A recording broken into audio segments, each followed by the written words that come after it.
آج جن حالات سے ہم گزر رہے ہیں، ہمارے درمیان نفرتوں کی دیواریں کھڑی ہیں، ایک دوسرے کو سلام کرنے سے بھی کتراتے ہیں، جبکہ مسجد کی صفوں میں شانے سے شانہ لگا کر کھڑے ہوتے ہیں۔ پھر وہ کون سا جذبہ ہے جو مر گیا ہے یا ختم ہونے کو آ گیا ہے؟ زندہ کرو۔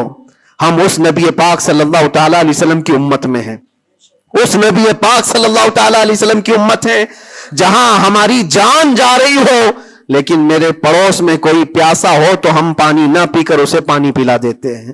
عزیزان گرامی وقار، ہر ایک کو ایک درد ستاتا ہے کہ کل کیا کھاؤں گا، کل کیا پہنوں گا، میرا گھر کیسے بنے گا، میری جاب کیسے لگے گی۔ لیکن ان غربائے امت کے لیے کون سوچتا ہے جو کاٹے جا رہے ہیں، مارے جا رہے ہیں، جن کے گھر اجاڑے جا رہے ہیں؟ ان کے بارے میں کبھی دل کے اندر نرمی آتی ہے؟ اگر تمام مسلمانوں کے دلوں کے اندر یہ نرمی اور یہ رحم ہوتا تو میرے عزیزو حالات ایسے نہیں ہوتے تھے، حالات ایسے نہیں ہوتے۔ صحابہ اکرام میں سے ایک مثال میں آپ کو بتا دوں کہ ہمارا دین آج جس کو ہم لے کر کے چل رہے کتنا بکھر گیا۔ سچ کہا تھا حالی نے کہ اے خاص ہے خاصان رسول وقت دعا ہے، امت پہ تیرے وقت عجب آ کے پڑا ہے۔ جو دین نکلا تھا بڑی شان سے اپنے وطن سے، آج وہ پردیس میں غریب الغربا ہے۔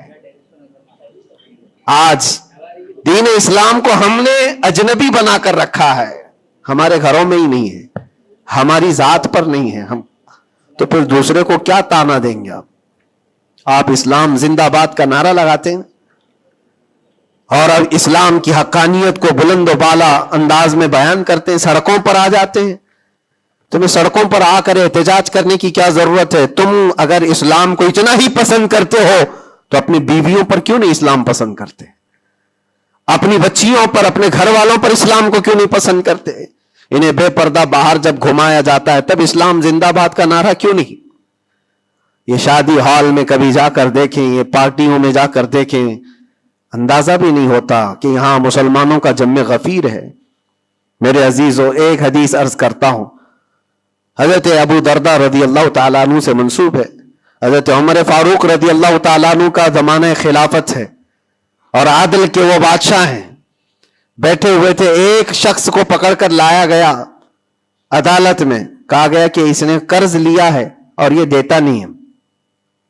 تو جو قرض خواہ تھے وہ بھی صحابی تھے، انہوں نے کہا کہ یہ اجنبی آدمی مدینے کا تو ہے نہیں، لیکن میں نے اس کو پیسے دیے تھے، یہ واپس نہیں لوٹاتا اور آئیں کائیں کرتا رہتا ہے، بہانے بناتا ہے۔ حضرت عمر فاروق رضی اللہ تعالیٰ عنہ نے اس اجنبی شخص سے کہا، اب تم کیا کہنا چاہتے ہو؟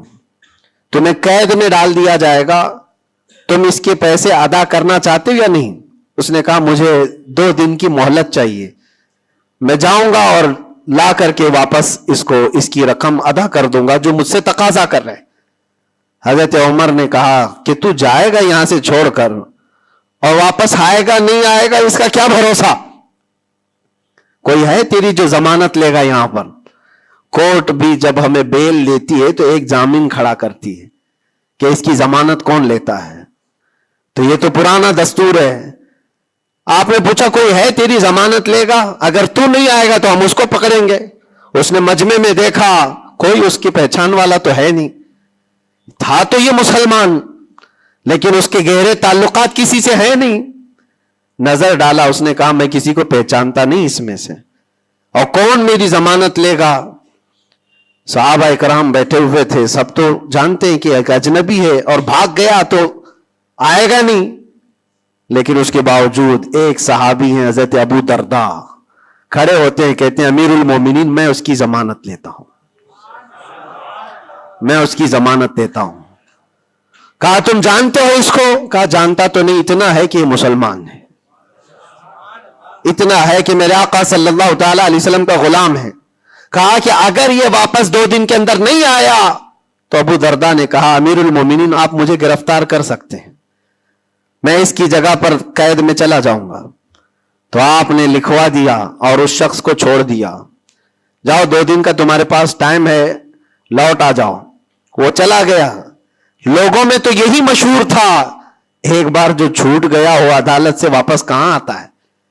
کب وہ کسی کے شکنجے میں آئے گا؟ 2 دن کا وقت گزر گیا اور شام ہو گئی، وہ آیا نہیں۔ مغرب کا وقت تھا، اس سے پہلے امیر المومنین نے کہلا بھیجا کہ ابو درداء سے کہو کہ اپنی گرفتاری دے دے. جس کی وہ ضمانت لیا تھا وہ آیا نہیں ہے. عدالت پھر سے لگی. قرض خواہ جنہوں نے قرض دیا تھا وہ بھی تھے، اور حضرت ابو درداء کو لایا گیا. کہا کہ میں تیار ہوں. وہ نہیں آیا، لیکن ابھی عدالت ختم ہونے سے پہلے دیکھا کہ وہ شخص واپس لوٹ آیا، مال بھی لے کر کے آیا، اور کہا کہ امیر المومنین مجھے تاخیر ہو گئی، میں معافی چاہتا ہوں، راستہ ایسا تھا ویسا تھا، لیکن میں لوٹ آیا اور جس کی امانت ہے وہ واپس کرتا ہوں. حضرت عمر فاروق رضی اللہ تعالیٰ عنہ نے فرمایا ٹھیک ہے، جس کا قرض ہے، جس کے تم نے لیے تھے اس کو لوٹا دو. اس نے جب وہ قرض خواہ جو صحابی تھے ان کو لوٹانے کی بات کی کہ آپ کی امانت آپ لے لیں، تو وہ کھڑے ہوئے اور کہا کہ میں معاف کر دیتا ہوں، جو تو نے لیا تھا اس کو میں نے معاف کر دیا، جاؤ. تو حضرت عمر فاروق رضی اللہ تعالیٰ عنہ فرماتے ہیں کہ پھر یہ مجلس دیکھی تو اس اجنبی شخص سے پوچھا تو چاہتا تو بھاگ جاتا، تو چھوڑ کر چلا جاتا، واپس نہیں آتا تو کون پکڑ کر لاتا؟ تو کس علاقے کا ہے یا کہاں جاتا؟ واپس کیوں آیا؟ جانتے ہو اس نے کیا جواب دیا؟ امیر المومنین آپ سچ کہہ رہے ہیں، میں ایسی جگہ چلا جاتا جہاں سے لوگ مجھے پکڑ کر نہ لاتے، تھوڑی سی رقم ضرور تھی، میں بچا کر کے چلا جاتا، لیکن دل میں یہ خیال آیا کل کو دنیا یہ کہے گی رسول اللہ کے غلام دھوکے باز ہوتے ہیں. کہیں اللہ کے نبی صلی اللہ تعالی علیہ وسلم کے اوپر کوئی انگلی نہ اٹھائے کہ حضور کا غلام ایک مسلمان دھوکہ دیتا ہے. اس لیے میں واپس لوٹ آیا. میرے لیے دنیا حقیر ہے، میرے مصطفیٰ کی نسبت بہت بلند ہے. امیر المومنین نے ابو درداء سے پوچھا کہ اے ابو درداء، تم ایک اجنبی شخص کی ضمانت لینے کو تیار ہو گئے، تمہارے اندر کیا جذبہ آ گیا ایسا؟ ابو درداء نے کہا امیر المومنین میں نے دیکھا یہاں پر حالات ایسے کہ اس کو پہچاننے والا کوئی نہیں، اور اگر ہم میں سے کوئی بھی نہیں اٹھتا تو یہ شخص اور اس کے بعد آنے والی قوم یہ کہتی حضور پاک صلی اللہ علیہ وسلم کے غلاموں میں مدد کرنے کا جذبہ ختم ہو گیا ہے. نبی پاک صلی اللہ تعالی علیہ وسلم کے غلاموں میں مدد کرنے کا جذبہ چلا گیا. کوئی اگر یہ تانا مارتا، اس لیے میں کھڑا ہو گیا. زیادہ سے زیادہ کیا ہوتا کہ میں قید میں چلا جاتا، لیکن میرے نبی کی ذات پر کوئی انگلی تو نہیں اٹھا سکتا. حضرت امیر المومنین نے اس صحابی سے پوچھا تم نے قرضہ معاف کیوں کر دیا؟ اور عدالت میں مقدمہ کیا تھا، معاف کرنا تھا تو پہلے کر دیتے. آپ نے کہا کہ میں اس کو پہلے پہچانتا نہیں تھا، لیکن یہ جب 2 دن کا موقع لے کر گیا بھی اور واپس لوٹ آیا بھی تو امیر المومنین میرا تو یہ حق بنتا ہے کہ میں اس مسلمان کا قرض معاف کر دوں. اس لیے کہ میرے دل میں بھی یہ خیال آیا کہ اگر میں معاف نہ کرتا تو کل کو دنیا یہ کہتی کہ رسول اللہ کے غلاموں میں معاف کرنے کا جذبہ بھی چلا گیا. یہ ہے پورا دین، یہ ہے پورا دین. ایک دوسرے کو معاف کرنے کا جذبہ، ایک دوسرے کی مدد کرنے کا جذبہ، اور وعدے کو مکمل کرنے کا جذبہ، یہ کل ملا کر کے دین بنتا ہے. عزیزان گرام وقار، آج جن حالات سے ہم گزر رہے ہیں، ہمارے درمیان نفرتوں کی دیواریں کھڑی ہیں، ایک دوسرے کو سلام کرنے سے بھی کتراتے ہیں، جبکہ مسجد کی صفوں میں شانے سے شانہ لگا کر کھڑے ہوتے ہیں. پھر وہ کون سا جذبہ ہے جو مر گیا ہے یا ختم ہونے کو آ گیا ہے؟ زندہ کرو. ہم اس نبی پاک صلی اللہ تعالی علیہ وسلم کی امت میں ہیں، اس نبی پاک صلی اللہ تعالی علیہ وسلم کی امت ہے جہاں ہماری جان جا رہی ہو لیکن میرے پڑوس میں کوئی پیاسا ہو تو ہم پانی نہ پی کر اسے پانی پلا دیتے ہیں. ہماری یہ تاریخ رہی ہے کہ نہیں رہی ہے؟ صحابہ اکرام کی یہ تاریخ ہے.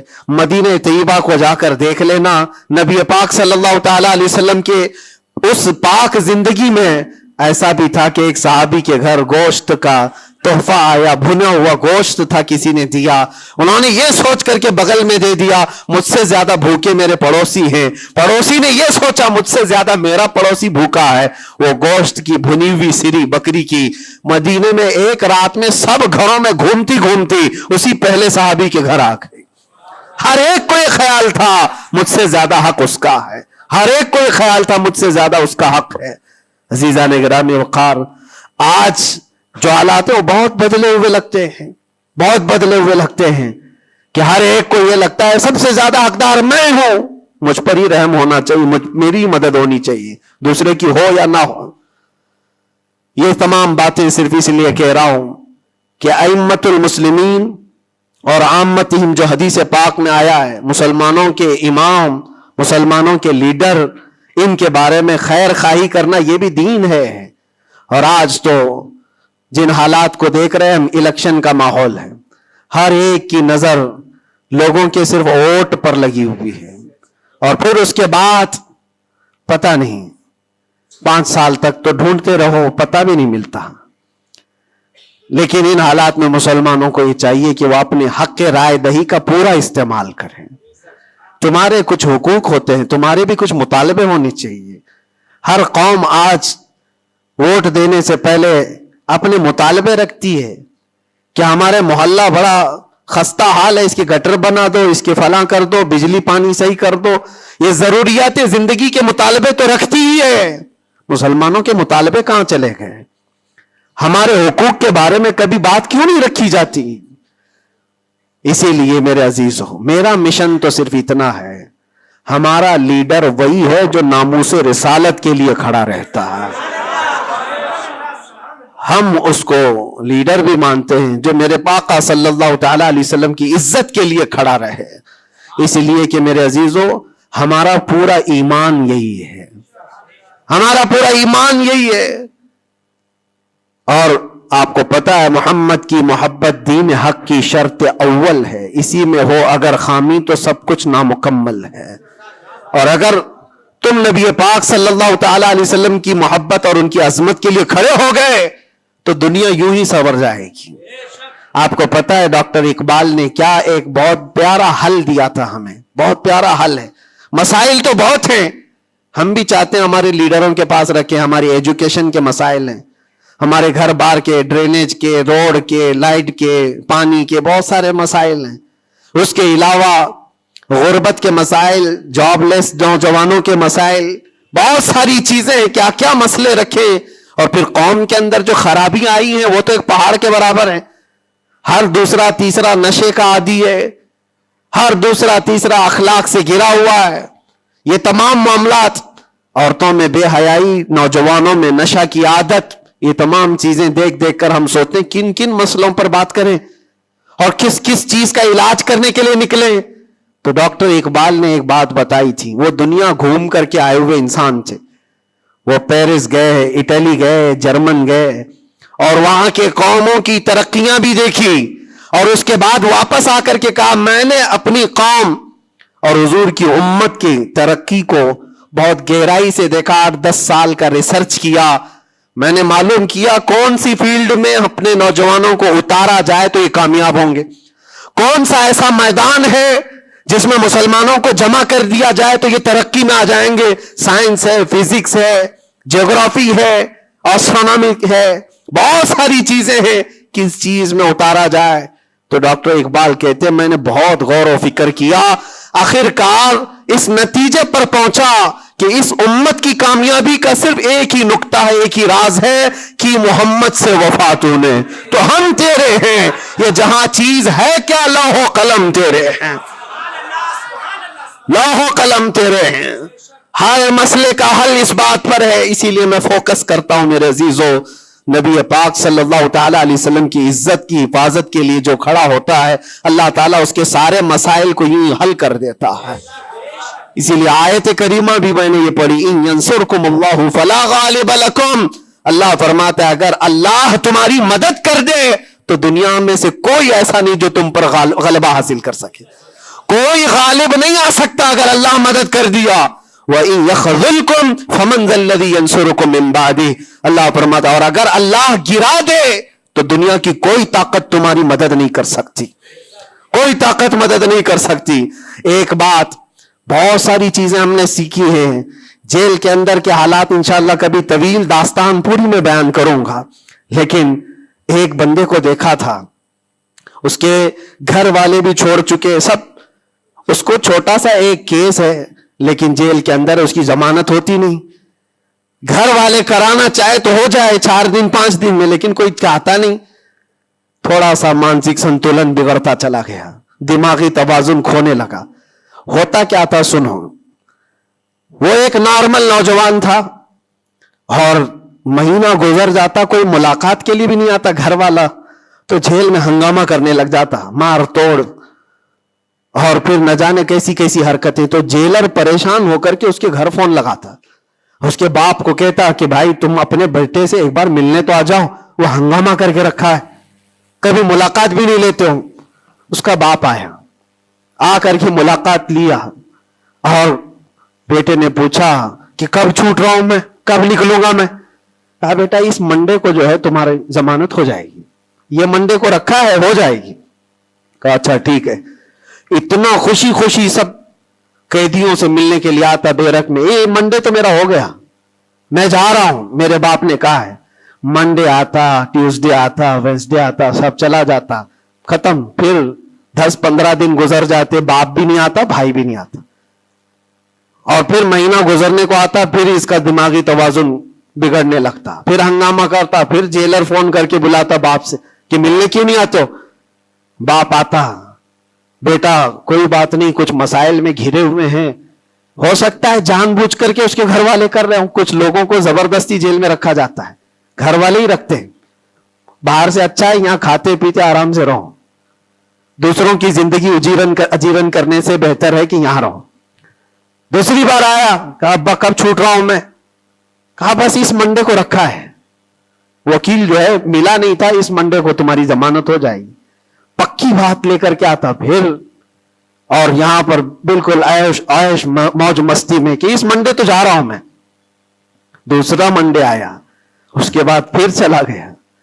ایسا 4 بار ہوا, اور سب قیدیوں میں یہ بات مشہور تھی کہ یہ منڈے کو جانے والا ہے, اور سب اس کو چھیڑتے تھے. جب کبھی اس کی ملاقات آتی تو کہتے منڈے کو جا رہا ہے نا. یہ بات مذاق کے طور پر چلتی رہتی تھی, لیکن کسی کے ساتھ ہم مذاق کرتے ہیں, یہ نارمل لائف ہوتی ہے. لیکن اس لڑکے کے متعلق میں نے ایک بات سیکھی, 4-5 مرتبہ ہوگی بات ہے.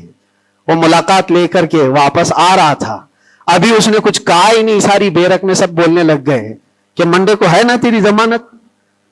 تو اتنا چڑ گیا, کیا پتا اس کو بہت ہرٹ ہوا, تکلیف ہوئی. اس نے گرج کر کے چیخ چیخ کر کے کہا, گالی دے کر کے کہا قیدیوں کو کہ تم سب گھرے ہوئے لوگوں, ایک بات میری سن لو, خدا جس دن میرا لکھ دے, جس دن لکھ دے, اس دن سب کے منہ تمہارے کالے ہوں گے اور کوئی مجھے دروازے میں اندر نہیں رکھ سکتا. جس دن میرے چھوٹنے کا وہاں سے آ جائے پروانہ لکھا ہوا کہ یہ دن یہ بندہ چھوٹنے والا ہے, اس کے بعد وہ کہتا ہے مجھے یہاں کا پرائم منسٹر بھی نہیں روک سکتا. میں نے دیکھا اتنا یقین ہے اس کو. ایک تو اپنے باپ سے ہر بار سنتا تھا اس بار ضمانت ہو جائے گی, اس بار ضمانت ہو جائے گی, اور حقیقت میں میرے عزیزوں یہ جمعرات کا دن تھا جب وہ اپنے باپ سے ملاقات کر کے آیا تھا, اور اس کو تانا مارا جا رہا تھا منڈے کو جا رہا ہے. تب اس نے کہا تھا جس منڈے کو بھی میرا رب لکھ دے, جس دن بھی لکھ دے کہ اس کو اس دن یہاں سے نکلنا ہے, پوری طاقتیں مل کر کے بھی مجھے دروازے کے اندر نہیں رکھ سکتی. اتفاق کی بات ہے اسی منڈے کو اس کی ضمانت بھی ہو چکی تھی. وہ جا بھی رہا تھا, بسترے اٹھایا, سارا سامان اٹھایا, اور سب کو پلٹ کر کہنے لگا دیکھا حقیقت میں جو بیل ملتی ہے, جو ضمانت ملتی ہے, وہ رب ذوالجلال کے فیصلوں سے ہوتی ہے. یہ یقین اور توکل کی بات میں عرض کر رہا ہوں. عزیزان گرامی وقار, بہت سارے ایسے مسائل ہیں, اسی لیے میں آپ سے کہتا ہوں اگر اللہ مدد کر دے تو کوئی غالب نہیں آ سکتا, اور اگر اللہ تعالیٰ گرا دے تو پھر کوئی مدد بھی نہیں کر سکتا. اسی لیے اللہ تبارک و تعالیٰ کی مدد کس کے لیے آتی ہے وہ بھی قرآن کہتا ہے وَكَانَ حَقًّا عَلَيْنَا نَصْرُ الْمُؤْمِنِينَ. ہم نے اپنے اوپر لازم کر لیا ہے کہ ایمان والوں کی مدد کریں گے. اور ایمان والا ہے کون؟ لا يؤمن احدكم حتى اكون احب اليه من والده وولده والناس اجمعين. میرے آقا فرماتے ایمان کامل اس کا ہے جو ساری دنیا سے زیادہ مجھ سے محبت کرتا ہے. مفہوم حدیث عرض کر رہا ہوں, اپنے ماں باپ, اپنے اولاد, اپنے مال دولت, سارے انسانوں سے زیادہ اللہ کے رسول سے محبت کرتا ہے تو اس کا ایمان کامل ہے, اور جس کے ساتھ ایمان کامل ہوگا اس سے اللہ کی مدد آئے گی, اس پر اللہ کی مدد آئے گی. میرے عزیزو, بظاہر حالات اگر کسی کے ساتھ خراب ہو جائیں تو یہ مت سمجھ جانا. میں اکثر ایک بات محسوس کرتا تھا کہ ظالموں نے جس انداز میں بے قصور لوگوں کو بھی قید کیا اور ہمیں بھی زبردستی جن حالات سے گزارا گیا, پھر کبھی عرض کروں گا انسانی فطرت ہے, کبھی کبھار بکھر جاتے ہیں, تقاضا بشریت کے اعتبار سے گھبراہٹ تو ہمیں بھی ہوتی تھی. پھر تاریخ یاد آتی, میں پہلا تھوڑی نہ ہوں. سیدنا حضرت مظفر حسین کچوچوی رحمت اللہ علیہ فرماتے تھے, مظفر کو مقید نہ سمجھ ایسے یاد, میری اسیری بھی سنت آبائی ہے, میرا یہ قید ہونا بھی میرے آبا و اجداد کی سنت ہے. بزرگان دین گئے ہیں اور جیلوں میں رہے اور واپس نکلے, لیکن ایک بات ہمیشہ یاد رکھو, اسلام زندہ ہوتا ہے, بس قربانیاں رائگاں نہیں جاتی, ضائع نہیں ہوتی. اللہ تعالیٰ کی مدد جس کے ساتھ ہے تو بظاہر حالات میں ایسا ہوگا. مجھے اچھی طرح سے پتا ہے, پہلے بھی معلوم تھا, میں نے تقریروں میں بہت کہا بھی تھا کہ مجھے اچھا معلوم ہے کہ میری تقریروں کا انجام کیا ہونے والا ہے, نتیجہ کیا ہونے والا ہے. مجھے کیسی کیسی دھمکیاں پہلے بھی دی گئی ہیں, ابھی بھی ہے. آنے سے پہلے بھی کچھ لوگوں نے کہا تھا اتنا لمبا ہم نے کٹا دیا, اب تو بھول جاؤ گے, وہ شعر پڑھو گے, یہ شعر پڑھو گے, کیسی تقریریں کرو گے. ہم نے کہا میرے عزیزو, آپ کیا سمجھتے ہو, مچھلی کے تیرنا ختم ہو سکتا ہے, پرندے کا اڑنا ختم ہو سکتا ہے, شیر کا شکار کرنا ختم ہو سکتا ہے, وہ تو جانور ہے, ان کی فطرت نہیں ختم ہوتی. میں غلام مصطفیٰ ہوں, میری فطرت کیا ختم ہوگی.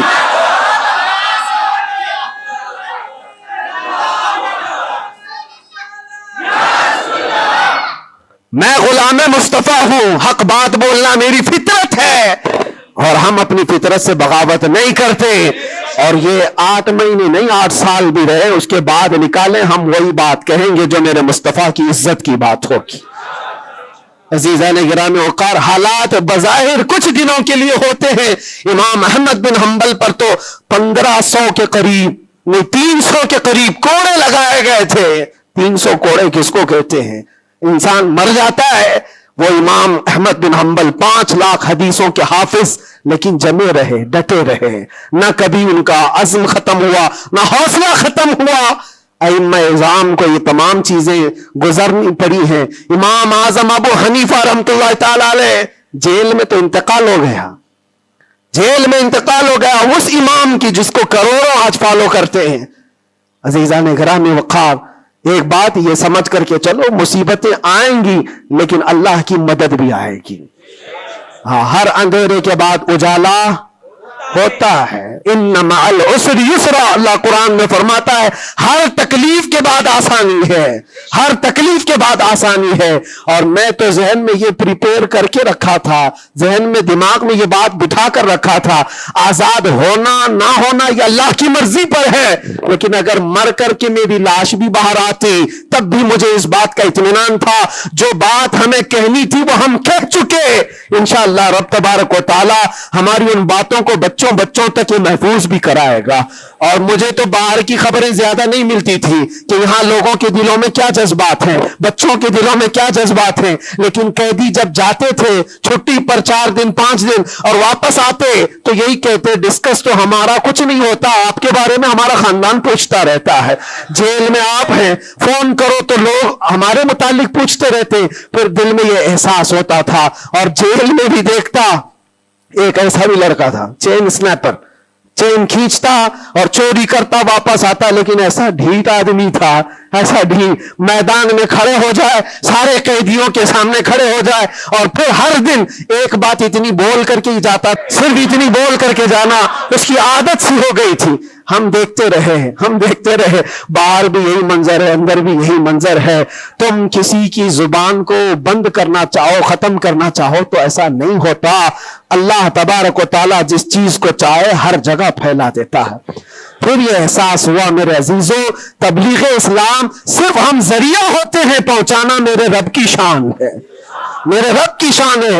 اور حقیقت میں آپ کو بتاؤں, دلوں کو اپنی طرف مائل کرنا یہ ہم میں سے کسی کے اندر طاقت نہیں ہے. آج ہزاروں لاکھوں جو مجھے سننا چاہتے ہیں, اس میں بظاہر میرا کوئی کمال نہیں. بات ان کی کرو اور ہر دل پہ راج کرو, ان کی بات کرو.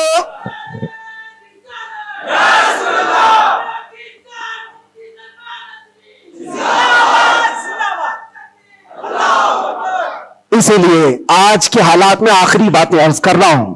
میں معذرت چاہتا ہوں, آج تھوڑا سا وقت زیادہ ہوا ہے, اس لیے کہ یہ ہماری مسجد ہے اور ہمارے اوپر کوئی یہاں پابندی نہیں ہے. یہاں پر الحمدللہ جو لوگ بیٹھے ہیں 8 مہینے کے بعد سن رہے, 9 مہینے کے بعد سن رہے ہیں, تو تھوڑی کسر میں بھی نکال لوں. اس لیے میں تھوڑا زیادہ وقت آپ کے ساتھ لے رہا ہوں.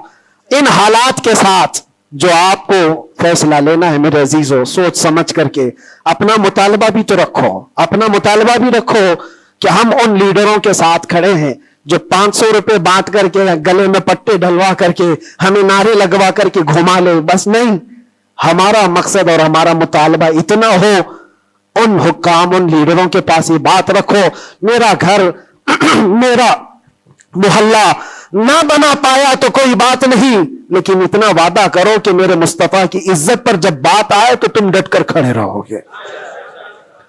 یہ گستاخیوں کا ماحول ختم ہونا چاہیے. ہونا چاہیے کہ نہیں ہونا چاہیے؟ اسی لیے میرے عزیزوں, اور بظاہر ہماری بات یہ ہے کہ ہم سب سے ان لوگوں سے محبت ضرور کرتے ہیں جو قوم و ملت اور ملک کی فلاح و بہبودی اور میرے حضور پاک کی عزت کے لیے کھڑے ہوتے ہیں. ہم ان کے ساتھ ہیں کسی بھی طرح سے.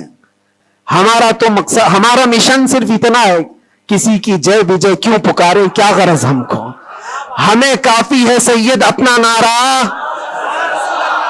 ہمیں کافی ہے سید اپنا نعرہ یا رسول اللہ. ہم اس مشن کے آدمی ہیں, لیکن پھر بھی جن حضرات نے بھی محبتوں کے ساتھ ہمارے نام کو پھیلایا ہے, ان کے مقاصد اگر صرف پولیٹیکل ہیں تو ہمارا ان کے ساتھ کوئی بھی لین دین نہیں, ہمارا ان کے ساتھ کوئی تعلق نہیں. ہاں, اگر اس لیے ہمارے نام کا استعمال کیا یا ہمیں بلایا یا ہمیں کھڑا کیا کہ اللہ کے نبی صلی اللہ تعالی علیہ وسلم کی ناموس اور ان کی عزت کے لیے ہے, تو ہم ہر دن آپ کے ساتھ ہیں, ہم ہر دن آپ کے ساتھ ہیں. لوگوں کو یہ لگ رہا ہے الیکشن آیا ہے, مفتی صاحب اس لیڈر کے پاس جا رہے ہیں, اس لیڈر کے پاس جا رہے ہیں, یہ سب افواہیں بہت ساری پھیلی ہیں. میرے عزیزوں, تھوڑا انتظار کرو. اور میں ان سیاسی نیتاؤں سے بھی کہوں گا, آپ الیکشن میں کنٹریبیوٹ کر رہے ہیں, حصہ لے رہے ہیں, سیاست میں آپ موجود ہیں, آگے بڑھو, ہم آپ کو روک نہیں رہے ہیں. لیکن اگر واقعی مقصد یہ ہے کہ قوم و ملت اور ملک اور میرے دین کی عزت اور حضور پاک کی عزت کے لیے آگے چل کر کے آواز اٹھائیں گے, تو میرا آج آپ کے ساتھ کھڑا ہونا کوئی ضروری نہیں. الیکشن گزر جانے تو پھر ہر دن آپ کے ساتھ کھڑے, الیکشن ہو جانے کے بعد بھی ہم کھڑے ہیں آپ کے ساتھ. لیکن الیکشن سے پہلے ہی اگر آپ کو ہمیں چاہیے, تو لوگوں میں یہ خلفشار مچا ہوا ہے, ایک خلفشار مچا ہوا ہے کہ مفتی صاحب ناموس رسالت کے اس عظیم مشن کو سیاسی لوگوں کے درمیان پھیلا رہے ہیں. میرے عزیزوں, میرا کہیں یہ مقصد نہیں ہے, کہیں یہ مقصد نہیں ہے. اللہ نے جو کرسی دی ہے نا, وہ بہت بڑی کرسی ہے.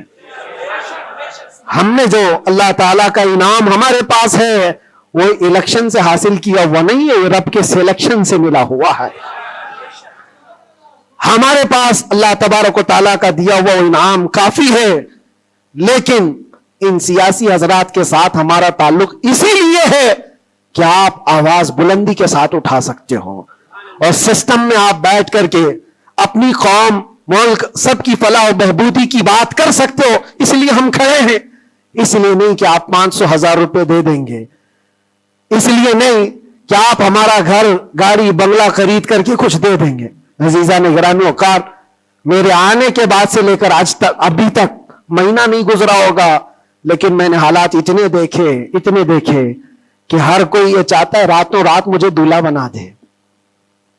بہت سارے معاملات ایسے دیکھے. اس لیے میں سب سے یہ گزارش کروں گا, آج کا یہ میرا پیغام ہے کہ ہمارا مشن ناموس رسالت ہے، ہمارا مشن تحفظ ناموس رسالت ہے، اور اس کے لیے ہم ہر طرح سے کھڑے ہیں. لیکن خالص سیاست کے لیے، خالص ووٹنگ کے لیے، خالص الیکشن کے پرچار کے لیے مجھ جیسے کا نام استعمال نہ کریں. یہ میرا مشورہ ہے، یہ میرا پیغام بھی ہے. آپ کے لیے پوری زندگی ہم کھڑے ہیں صرف الیکشن کے لیے. اس عظیم مشن کو اور اس مقدس مشن کو بدنام کرنے کی کوشش نہ کریں. ہاں، پولیٹیکل جس انداز میں بھی آپ کو مدعے اٹھانا ہے اٹھائیں، لیکن حضور پاک صلی اللہ تعالیٰ علیہ وسلم کی عزت کا یہ جو مشن ہے، ناموس رسالت کا مشن ہے، اس کو صرف یوز کرنے کے لیے استعمال نہیں ہونا چاہیے، بلکہ جو بھی بندہ مومن کھڑا رہے گا وہ اپنی جان کے ساتھ کھڑا رہے گا. تبھی اس کا ایمان ہے، تبھی وہ اس کا ایمان ہے. اور اگر آپ مجھے یہ کہتے ہیں کہ آپ حضور پاک کے اس ناموس رسالت کا مسئلہ لے کر چلتے ہیں، قسم رب ذوالجلال کی، اس کے پیچھے میرا کوئی دوسرا مقصد نہیں ہے. اس کے پیچھے میرا کوئی دوسرا مقصد نہیں ہے کہ اس کے ذریعے سے میں کما لوں گا، میں کھا لوں گا. میرے عزیزوں، کیا کما لیں گے، کیا کھا لیں گے؟ آپ کو میرے اپنے حالات معلوم نہیں کہ میں کس طرح کے حالات سے گزرا ہوں. اگر لوگوں سے بٹورنا ہی ہوتا تو ممبئی میں میری بہت ساری بلڈنگیں ہوتی. میں تو کرائے کے گھر پہ رہتا ہوں. میرے عزیزوں، میں اس چیز کا قائل نہیں ہوں، اس چیز کا قائل نہیں ہوں کہ اس عظیم مشن کو اپنے مفاد اور ذاتی فائدے کے لیے یا دنیا بنانے کے لیے استعمال کیا جائے. میرا اس میں کوئی مقصد پنہا نہیں. مقصد صرف اتنا ہے کہ کل بروز قیامت رسول پاک صلی اللہ تعالی علیہ وسلم کی نظر ہم پر پڑے، تم ہنس کے کہے جانا دیوانہ ہے دیوانہ. بس میرا مقصد یہ ہے، اتنا ہے کہ نبی پاک صلی اللہ تعالی علیہ وسلم کی نظر عنایت ہو، ارشاد فرما دے کہ فرشتوں چھوڑ دو اس کو، یہ میرا دیوانہ ہے. بس اس مقصد کو لے کر ہم چلتے ہیں. اور اللہ کے نبی صلی اللہ تعالی علیہ وسلم وہ عظیم غیرت مند رسول ہیں. میں نے دیکھا میرے عزیزوں، دنیا مجھ سے چھوٹ گئی تھی، ہر طرح کے رابطے بند تھے. میں گھر سے بھی بات نہیں کر سکتا، بچوں سے بھی بات نہیں کر سکتا تھا. مجھے اندھیری کوٹھری میں رکھا گیا تھا جہاں سے آسمان بھی نظر نہ آئے. کئی دن گزرتے رہے، لیکن قسم ہے اللہ رب العزت کی، اس کے ذات کی، اس رسول پاک صلی اللہ علیہ وسلم سے جس سے ہم محبت کرتے تھے، انہوں نے ہمیں تنہا نہیں چھوڑا. میرے مصطفیٰ نے تنہا نہیں چھوڑا. ہم نے جو وہاں دیکھا ہے وہ بیان سے بھی باہر ہے، بیان سے بھی باہر ہے. کسی دن نہ پھسلنے دیا، کسی دن نہ بہکنے دیا، کسی دن نہ ٹوٹنے دیا. جس طرح مضبوطی کے ساتھ کھڑے تھے باہر اسی طرح کھڑے رہے. ورنہ تنہا رہتے رہتے وہاں پر آدمی ڈپریشن کے شکار میں پاگل ہو جاتے. پاگلوں کا پورا ایک یاد بنا ہوا ہے. لوگ اپنے ذہنی دن اور توازن کھو چکے ہیں. پیشاب پخانے ان کے کپڑوں میں ہونے لگتے ہیں. پاگلوں کا یاد ہے، لیکن ان کو حکومت چھوڑتی نہیں ہے. جو جیل میں پاگل ہو گئے ان کے لیے بھی ایک یاد ہے. ایسے کتنے لوگ ہیں، ان کو دیکھ کر گھبراہٹ تو ہوتی تھی، لیکن پھر تنہائی میں جب میرے مصطفیٰ کریم صلی اللہ علیہ وسلم کو یاد کرتے تو پھر وہ اپنے چہرے جمال جہاں آرا سے جو مشرف کرتے، جو انعامات دیتے تھے، وہ میرے لیے کافی ہے. اس کے بعد پھر کسی چیز کی حاجت نہیں ہوتی تھی. پھر وہ صحابہ کی بات یاد آتی تھی، وہ صحابہ کی بات یاد آتی. ایک خاتون مدینے کی جنگ احد میں جن کے باپ شہید ہو گئے، جن کا بھائی شہید ہوا، جن کا شوہر شہید ہوا، بیٹا بھی شہید ہوا، ایک جنگ میں 4 لوگ شہید ہوئے. وہ عورت کہتی ہے مجھے ایک بار رسول اللہ کو دکھا تو دو، میرے آقا سلامت ہے یا نہیں؟ وہ کہتے ہیں صحابہ کہ ہاں وہ سلامت ہے. وہ خاتون میرے مصطفیٰ کے چہرے کو دیکھتی ہے اور اس کے بعد کہتی ہے کل مصیبت بعدک جلل یا رسول اللہ، اے اللہ کے رسول، آپ کے ہوتے ہوئے ہر مصیبت ہلکی ہے. آپ اگر سلامت ہیں تو ہر مصیبت چھوٹی ہے. اسی لیے ان کا یہ نعرہ تھا صحابہ کا، ہر ستم ہر ظلم گوارا ہے، ہر ستم ہر ظلم گوارا ہے یا رسول اللہ، بس ایک بار تو کہہ دے کہ تو ہمارا ہے، ایک بار تم کہہ دو کہ تو ہمارا ہے.